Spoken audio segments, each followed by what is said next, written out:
Hello friends, आप सभी को फिर से हमारे यूट्यूब चैनल मैथ वाले पे स्वागत है। आज का जो टॉपिक है, जो कि आप पता भी कर लीजिएगा कि भाई आज का जो टॉपिक है समास है, पूरे ऑल इंडिया में आप फैला दीजिए कि समास का वीडियो होने जा रहा है। और आपने अभी तक अगर नहीं देखा है समास के बारे में, अभी तक आपने थोड़ा भी नहीं देखा है, और इस वीडियो को देख लीजिएगा ना, पूरे माइंड और नस नस में बैठ जाएगा। और इससे पहले बहुत सारे वीडियो बनाए हैं, ठीक है, उसको जाकर आप जरूर देखिएगा। ठीक है, सब्जेक्ट आपका कोई भी है, मैथ हो, संस्कृत हो, हिंदी हो, सो सारे चीज यहाँ पे अवेलेबल है, एकदम बेस्ट तरीके के साथ यहाँ पे अवेलेबल है।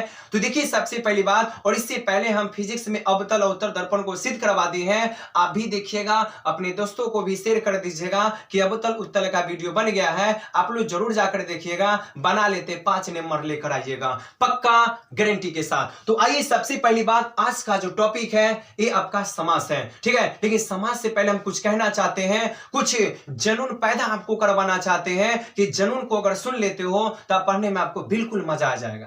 कहिएगा कौन सा बात है ऐसा, ठीक है। हमने कहा सबसे पहली बात, जो हो गया उसे सोचा नहीं करता, जो हो गया उसको नहीं सोचना है, ठीक है। जो हो गया उसे सोचा नहीं करता, जो मिल गया उसको खोया नहीं करता, हासिल उन्हें मिलती है जो सफलता, जो वक्त और हालात पर रोया नहीं करता उसी को हासिल मिलता है। तो भाई अगर आपको हासिल लेना है तो दिमाग के साथ, माइंड के साथ, जुनून के साथ आगे बढ़िए, और आगे बढ़ने के बाद हासिल पैदा कीजिए, ठीक है। और हासिल पैदा कीजिए और सफलता आप लोग पाइए। तो सफलता मिलेगा कैसे?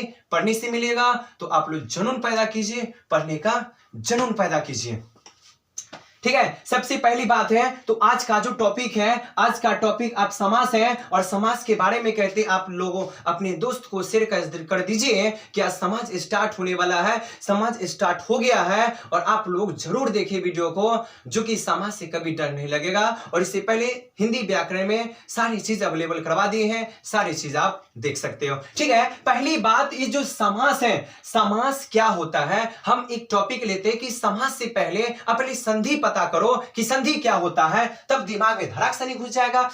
सबसे पहली बात हमने कहा, सबसे पहली समास, ठीक है, समास होता है, इसके बाद यहां पर आपका संधि होगा, ठीक है। सबसे पहली बात है, संधि और समास में क्या फर्क है, ठीक है। हमने कहा संधि क्या होती है, संधि का मतलब दो वर्णों के मेल से, दो वर्णों, दो शब्दों के मेल से जो विकार उत्पन्न होता है वही आपका संधि होता है। यानी दो शब्दों के मेल से जो विकार उत्पन्न होता है वही आपका संधि होगा ना। पर समास है ना, समास में अगर कोई भी शब्द आपको लेना है एकदम करेक्ट होना चाहिए, अभी नहीं कि दूसरा शब्द लगा दो, ये शब्द लगा दो, वो शब्द नहीं, ठीक है। ऐसा शब्द लगाओ जिसको संक्षिप्त करने पर, ठीक है, संक्षिप्त करने पर एक अच्छा सा शब्द आना चाहिए, वही आपका क्या होता है, समास होता है, ठीक है। तो संधि आप लोग ने पढ़ा था, तो आज हम आपको समास बताते हैं। और समास में अगर कोई भी चीज, अगर कोई भी शब्द लेना है एकदम करेक्ट होना चाहिए, संक्षिप्त होना चाहिए, तब वो जाकर आपका क्या होगा, समास होगा, ठीक है।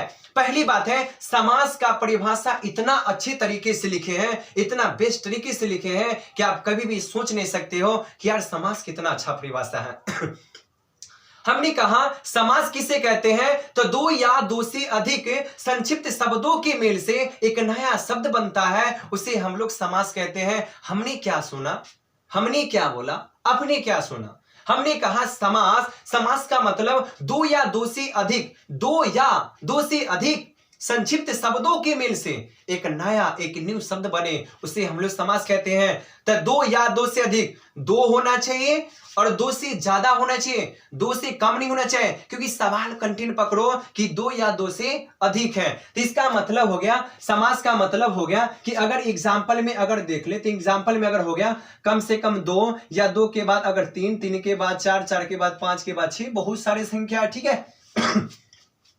कभी भी समास जो आपका होगा, ठीक है, वो कम से कम दो या दो से अधिक होना चाहिए। हम अच्छी से एक्सप्लेन किए हैं और समास के बारे में हम आपको बताते, ठीक है। तो यही बात है कि दो या दो से अधिक संक्षिप्त शब्दों के मेल से जो एक नया शब्द बने उसे हम लोग समास कहते हैं। देख कितना अच्छा परिभाषा है, कम से कम दो से ज्यादा होना चाहिए। पहली बात है समास के प्रकार कितने होते हैं, तो भाई लोग आप लोग याद कर लीजिएगा, समास के ओनली 6 प्रकार होते हैं। कितने प्रकार? 6 प्रकार। कौन कौन सी होती है याद दिमाग में कर लो। पहला हो गया समास तो 6 प्रकार के होते हैं। पहला आपका हो गया अव्ययी भाव समास। बोलिए, अव्ययी भाव समास, तत्पुरुष समास, कर्मधारय समास, द्विगु समास, ठीक है, द्वंद्व समास, बहुब्रीहि समास। खलास, खत्म। यानी अव्ययी भाव समास, तत्पुरुष समास, कर्मधारय समास, द्विगु समास, द्वंद्व समास, बहुब्रीहि समास। ठीक है, कहिएगा हमको याद नहीं है अव्ययी भाव समास, ना तत्पुरुष समास, कर्मधारय समास, द्विगु समास, द्वंद्व समास, आइए आपका क्या हो गया? बहुब्रीहि। ठीक है, कोई दिक्कत नहीं है। हम एक ट्रिक अच्छा लेकर आए हैं। क्या कौन सा ट्रिक है? हमने कहा कि ट्रिक जो आपका होगा, ठीक है, वो ट्रिक आपका क्या होगा? यहां पर लिखेंगे द्वंद्व अब तक, द्वंद्व अब तक। ठीक है, ये आपका ट्रिक है, द्वंद्व अब तक। ये द्वंद्व अब तक इस समास का ट्रिक है। ठीक है, इस समास का ट्रिक है। हाँ दोस्त, इस समास का ट्रिक है। कैसे? तो देखो, पहली बात इसको अलग अलग करो। पहली बात यहां पर द्वंद्व है, ठीक है, द्वंद्व का मतलब द्वंद्व समास, ठीक है। उसके बाद द का मतलब द्विगु समास हो गया, ठीक है। उसके बाद अ का मतलब क्या हो गया? अव्ययी भाव समास हो गया, ठीक है। उसके बाद ब का मतलब क्या हो गया? बहुब्रीहि आपका समास हो गया, ठीक है। त का मतलब क्या हो गया? तत्पुरुष समास हो गया, ठीक है। उसके बाद देख लो, क का मतलब क्या हो गया? कर्मधारय, कर्मधारय समास हो गया, ठीक है। एक गजब का ट्रिक है, द्वंद्व अब तक है। अगर द्वंद्व अब तक अगर याद हो गया ना, तो समास का 6 प्रकार हो गया। अव्ययी भाव समास, तत्पुरुष समास, कर्मधारय समास, द्विगु समास, द्वंद्व समास, बहुब्रीहि समास। ये आपका 6 प्रकार है ना। और 6 प्रकार क्या क्या क्या कंडीशन होता है? 6 प्रकार अगर कुछ 5, 10, 50 ऐसे वाक्य आपको दे दे और इसमें कहेगा कि अव्ययी भाव समास कौन है, तत्पुरुष समास, तो देखिएगा सबसे पहली बात तो आपका जो सबसे पहली बात है अव्ययी भाव समास, ठीक है। अब देखो, पहली बात बहुत दिखता है कि भाई अव्ययी भाव समास को कैसे पहचाने, ठीक है। और हम आपको बताते हैं कि अव्ययी भाव समास पहचानने का सबसे अच्छा तरीका मेरे पास है, ठीक है। अगर इस तरीका को अगर ट्रिक को अगर बिलोंग कर लेगो ना, तो कभी जिंदगी में दिक्कत नहीं होगा। वो भी अव्ययी भाव समास, ठीक है। दिखते ही, प्रश्न को दिखते ही, शब्द को दिखते ही, वाक्य को दिखते ही ना आप बता सकते हो कि आपका अव्ययी भाव समास है। हमने अव्ययी भाव समास का पहला अच्छा ट्रिक लिखा कि जिस समास में पहला शब्द उपसर्ग लगा हो, जिस समास के पहला शब्द में उपसर्ग लगा हो, उसे अव्ययी भाव समास कहते हैं। तो जिस समास में तो पहला शब्द में उपसर्ग क्या लगा रहे, उपसर्ग का मतलब उपसर्ग क्या लगा रहे, जिसको देखकर हम बता सकते हैं कि आपका अव्ययी भाव समास है। हमने बोला कि जिस समास में, जिस पहला वाक्य में, पहला शुरुआत में यथा, आ, भर, निर, अनु, प्र, प्रति अगर लग गया ना, तो आप धाई सारी मारना अव्ययी भाव समास, क्योंकि यही है आपका अव्ययी भाव समास का ट्रिक, ठीक है। कि जिस समास में अगर पहला उपसर्ग लगा रहे, यथा, आ, भर, निर, अनु, प्रति लगा रहे ना, तो वही आपका होता है अव्ययी भाव समास। नहीं ना पता चला? आइए ना पता करवा देते हैं, 1 मिनट। सबसे पहली बात है ना, यथा जोड़ संभव, यथा शुरू में यथा ना आ गया, यथा जोड़ संभव तो यथा संभव, ठीक है। अनु जोड़ रूप, तब बीच में शुरू में क्या आया? अनु आया, अनु जोड़ रूप, यानी इसका मतलब क्या हो गया? अनुरूप हो गया। आ जोड़ गमन, शुरू में आ गया, यथा आ जाए, आ जाए, भर, निर, सारे आ जाए, वो आपका अव्ययी भाव समास, ठीक है। आ जोड़ गमन, आगमन, ठीक है। अनु जोड़ छेद तो अनु आ गया, अनु जोड़ छेद तो अनुच्छेद हो गया। प्रति जोड़ दिन तो भाई प्रतिदिन आ गया, ठीक है। जो भी समास हो जाए ना, उसमें यथा, आ, भर, निर लग जाए तो वही आपका हो जाएगा, ठीक है। तो अब यहां पर देखो, अगर हम अगला भी लिख सकते हैं ना, अगर भर है ना तो यहां पर लिख सकते हैं पहली बात की भर जोड़ यहां पर पेट, ठीक है। तो क्या होगा आपका? भर पेट होगा। क्या होगा? भर पेट होगा। बहुत सारा चीज ले सकते हो। निर है ना, तो निर जोर ज, हम अपने नाम ले लिए भाई, नीरज। क्या ले लिए? नीरज, हम अपने नाम ले लिए। ठीक है, शुरू में क्या करना है, शुरू में तो सारे चीज आना चाहिए। शुरू में आपको सबसे पहली बात है यथा, आ, भर, नीर, अनु, जो भी चीज आ जाए उस सब का सब क्या होगा, अभिभाव समास होगा। ठीक है, तो आप देखो सबसे पहली बात क्या है। ठीक है, प्र आपके पास हो गया। ठीक है, प्र से ले सकते हो, प्र जोड़ यास, नहीं ले सकते हो प्र जोड़ यास, तो क्या होगा प्रयास। ठीक है, कहेगा बहुत ही सारा शब्द, बिल्कुल बहुत सारा शब्द है, बस शुरू में याद रहे कि यथा, आ, भर, नीर, अनु, प्र प्रति लग जाए तो अब यही भाव समास हो। कितनी सिंपल है। ठीक है, आइए यही सिंपल हम तत्पुरुष समास को आपको बताते हैं। तो देखिए सबसे पहली बात, अगला जो सबसे पहली बात टॉपिक है तत्पुरुष समास। ठीक है, और तत्पुरुष समास आपने कभी देखा होगा कि तत्पुरुष समास अपने आप में बहुत बड़ा होता है। ये चाहता ना कि हम बहुत बड़ा आदमी है, ये चाहता है कि बहुत बड़ा आदमी है।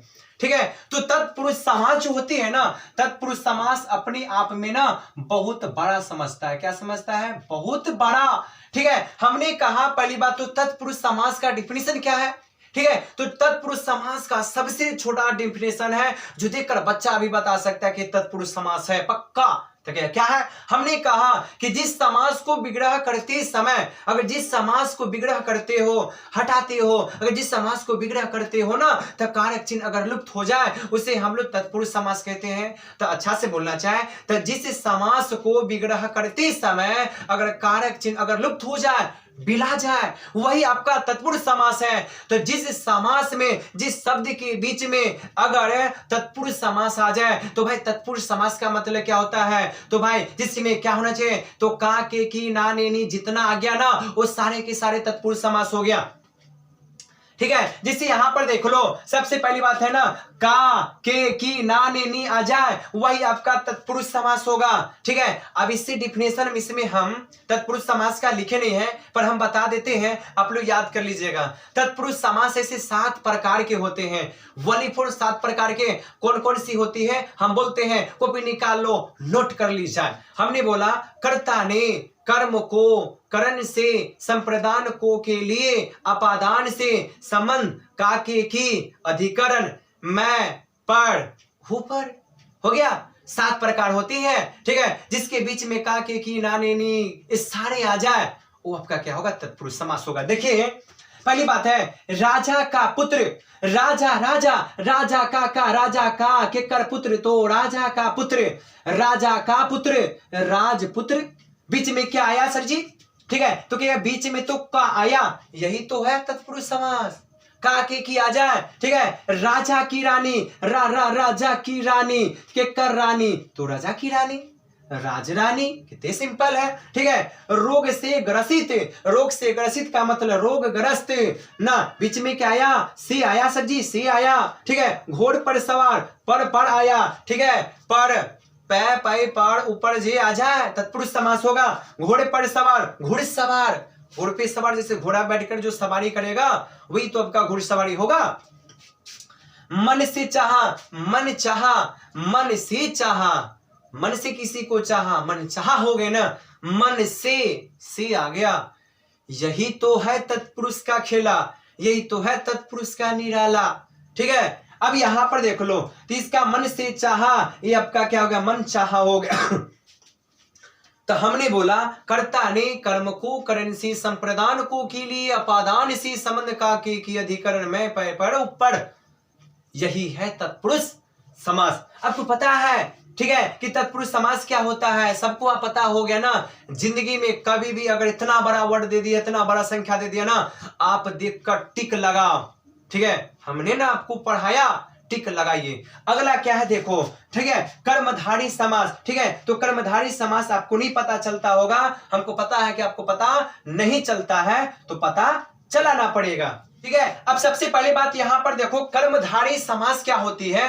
तो कर्मधारी समास का एकदम सिंपल आपका डिफिनेशन हम बता देते हैं, गजब का डिफिनेशन बताते हैं। हमने कहा कि जिस पद में पहला पद दूसरे पद की विशेषता बतलाता हो, ठीक है, यानी जिस समास में पहला पद दूसरे पद की विशेषता बतलाता हो वही आपका हो गया कर्मधारी समास। ठीक है, तो क्या पहला जो है, पहला शब्द दूसरा के बारे में क्या बताता है, ठीक है, हमने क्या कुछ नहीं बताता, बस एक याद कर ले।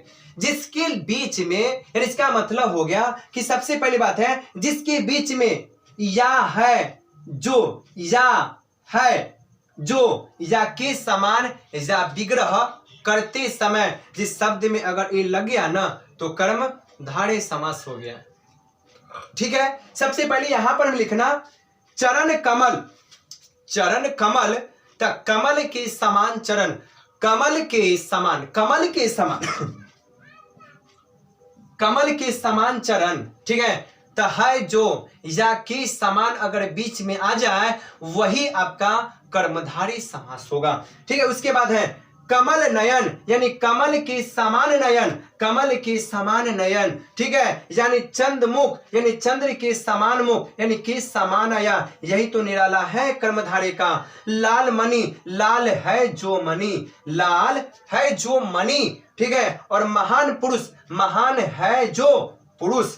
बहुते बहुते वर्ड है, बहुत संख्या इसमें है। ठीक है, बहुत इसमें शब्द है। ठीक है, जो आपका कर्मधारय तत्पुरुष समास अभी भाषा में बहुत सारे शब्द हैं। ठीक है, जिसको आप बिलोंग कर सकते हो, जिसको आप देख सकते हो। तभी तक आपने पढ़ा, अब यही भाव, ठीक है, जिसमें यथा या भर निर लग जाए अब यही भाव समास होगा। ठीक है, अगर जिस समास को विग्रह करने पर अगर कारक चिन्ह लोप हो जाए वही आपका तत्पुरुष समास होगा, जिसके बीच में का के की नाने फिर आ जाए। ठीक है, और ला ई वाला जो है कर्मधारय समास, तो जिस समास को ना यानी जिस समास में पहला पद दूसरे पद की विशेषता बतलाता हो वही आपका कर्मधारय समास हो गया। और जिसके बीच में है जो या के समान अगर बीच में आ जाए ना तो भी आपका क्या हो गया, कर्मधारय समास हो गया। तीन को हो गया, तीन और बाकी है, अच्छे से बताते हैं, वीडियो में रुकिए, आप नहीं जाइए कहीं पक्का। तो देखिए सबसे पहली बात, तो अब सबसे पहली बात आपका जो टॉपिक है द्वंद्व समास। ठीक है, और द्वंद्व समास सबसे पहली बात है, द्वंद्व समास भी बहुत आसान है। हमने कहा समास का हम टॉपिक ही ऐसा लेकर आए हैं जो कि देखते ही आप बता सकते हो कि अब ये भाव समास है। ठीक है, ये आपका ना सबसे पहली बात है द्वंद्व समास है, द्विगु समास है, जो भी समास है आप देखकर ही बता सकते हो कौन सा समास लेकर आए हैं पक्का।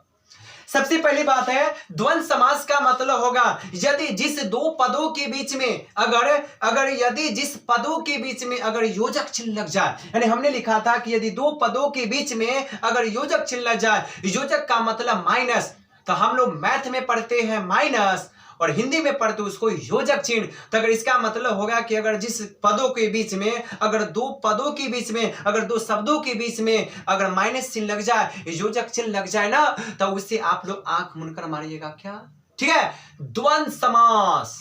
ठीक है, पहली बात देखो ना, तो जिसमें आप लगा सकते हो, जिसके बीच में और लगाकर शब्द बनाइए, अथवा लगाकर शब्द बनाइए, या लगाकर या एवं लगाकर शब्द बना सकते हो। ठीक है, हमने बोला नदी नाल, तो नदी और नाल इस शब्द अच्छा है। ठीक है, ये दोनों भाई आता है। जब दोनों भाई का मिलन अगर होता है ना, अगर दो शब्द है ना, अगर दो शब्द अगर सुनने में अगर आपको अच्छा लगता है ना, तो इसका मतलब इसके बीच में हाइफन लगेगा, इसके बीच में योजक चिन्ह लगना चाहिए। ठीक है, तो नदी नाल, तो नदी और नाल हो गया। गंगा यमुना, एक देखो गंगा यमुना ये अच्छा है, तो गंगा और यमुना। सुख दुख, तो सुख और दुख। ठीक है, ये सब क्या है, इसके बीच में योजक चिन्ह है। आप बहुत सारा योजक चिन्ह है जो कि आप गिन नहीं सकते हो, तो 4-5 हम एग्जाम्पल ये हैं आपको बताने के लिए। ठीक है, सबसे पहली बात है नदी नाल, तो यही योजक चिन्ह है जेकरा बीच में अगर माइनस लग जाए ना, यही आपका हो गया द्वंद्व। ठीक है, तो हो गया नदी नाल, यानी नदी और नाल हो गया। पेड़ पौधे, तो पेड़ और पौधे, और लगा दो या अथवा लगा दो जो लगाना आपको। ठीक है, ऊंच नीच, तो ऊंच और नीच। भाई बहन, तो भाई और बहन हो गया। माता पिता, तो माता एवं पिता, या माता और पिता हो गया। राजा रानी, राजा और रानी, राजा एवं रानी। जो आप लिखना चाहते हैं लिख सकते हो। ठीक है, तो जिस शब्द के बीच में अगर योजक चिन्ह लग जाए ना तो आपका होगा द्वंद्व समास। ठीक है, इसके बाद आपका क्या है द्विगु समास। द्विगु समास बड़ा अच्छा है। द्विगु समास कहता है कि अगर जिस समास में अगर पहला शब्द, ठीक है, पहला शब्द अगर संख्यावाचक हो जाए, अगर जिस समास में अगर पहला शब्द संख्यावाचक हो जाए, संख्यावाचक का मतलब गिनती वाली संख्या, तो गिनती वाली संख्या आप कहते जानते हैं, 1 हो गया, 2 हो गया, 3 हो गया, 4 5 ना, अगर ऐसा वाला हिंदी वाला अगर संख्या आ जाए ना तो यही आपका क्या होता है, ठीक है। द्विगु समास में अगर पहला शब्द अगर संख्यावाचक हो जाए तो वही आपका हो गया द्विगु समास। कैसे, देखिए पहली बात है ना, यहाँ पर दोपहर, यहाँ पर दो दो दो दो दो का मतलब क्या हो गया, दो का मतलब हो गया दो, दो का मतलब क्या हो गया, तो दो का मतलब आपका हो गया दो, तो दोपहर यानी दोपहरों का समूह, दो आ गया दो, ये संख्यावाचक है, दो पहरों का समूह। तिरंगा तो तीन रंगों का समूह, तीन रंगों का, तीन आ गया, तीन रंगों का समूह, ठीक है। तिरंगा यानी इसका मतलब ती का मतलब तीन रंगों का समूह, ठीक है। नवरात, नवरात का मतलब नौ रातों का समूह, ठीक है। चौराहा, चौ का मतलब तो 4 को जहां पे रोड होता है ना, लेफ्ट राइट हो गया, ठीक है, 2 इधर 2 उधर, तो 4 आपका रोड हो गया ना, तो इसी को हम लोग बोलते हैं चौराहा, यानी 4 राहों का समूह, 4 रास्ते का समूह, चौराहा, ठीक है। तो यही आपका हो गया पहली बात, 4 राहों का समूह, ठीक है। तो जिस समास में अगर पहला शब्द अगर संख्यावाचक हो जाए तो वही आपका क्या होता है, द्विगु समास। तो लास्ट आपका बचा हुआ है बहुब्रीहि समास, और बहुब्रीहि समास को पहली बात, लास्ट आपका सबसे पहली बात है बहुब्रीहि समास है, और आपके लिए समास का ये लास्ट आपका टॉपिक है, और इसके बाद आपका समास हो गया खत्म। सबसे पहली बात है बहुब्रीहि समास का मतलब होगा कि जिस समास में कोई भी पद प्रधान ना हो, इसमें कोई भी पद किसी का प्रधान नहीं ना,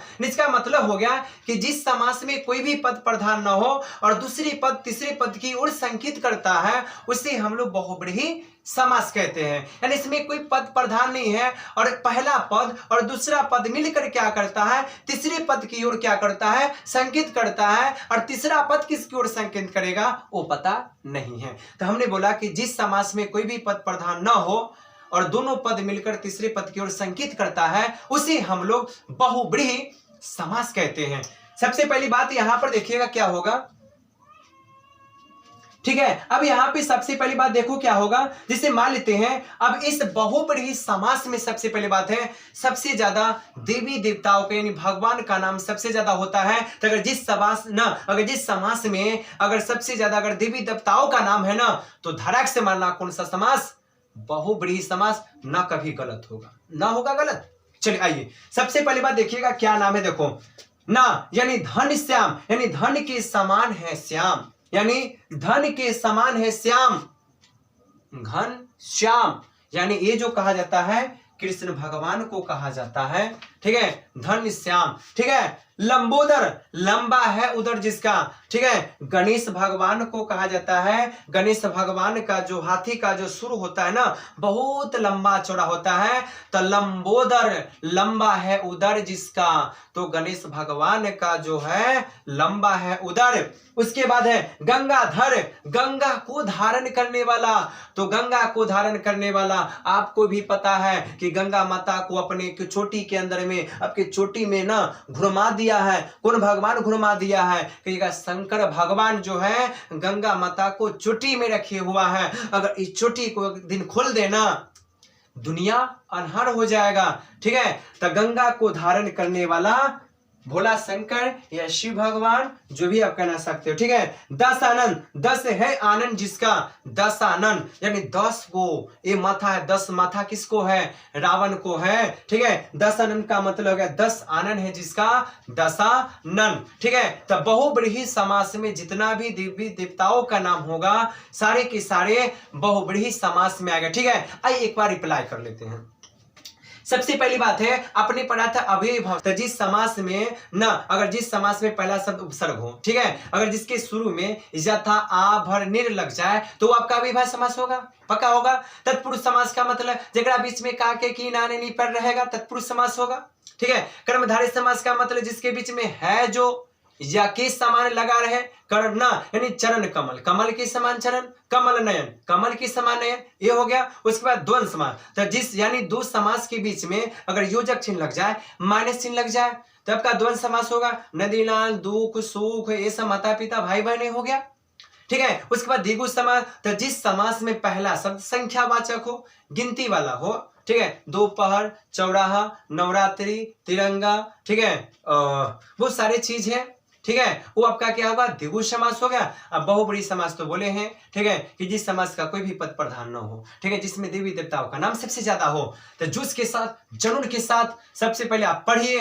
और सफलता पाइए। ठीक है, तो ऐसा वीडियो आपके लिए कंटेंट होगा और आपके लिए रोज ऐसा ऐसा वीडियो आएगा। ठीक है, तो आज वीडियो को आप दोस्त में शेयर कर दीजिए कि आज समास पढ़ाया गया है, वो भी नया नया ट्रिक के साथ। ठीक है, तो सबसे पहली बात है, आप लोग से यही दुआ है कि आप लोग सपोर्ट कीजिए, चैनल को थोड़ा आगे तक बढ़ाइएगा और वीडियो को दोस्तों में शेयर कीजिए। ठीक है, अगर वीडियो आपको अच्छा लगा तो वीडियो को लाइक कीजिएगा, चैनल को सब्सक्राइब कीजिएगा। मिलते हैं अगले वीडियो के बाद। जय हिंद, जय भारत।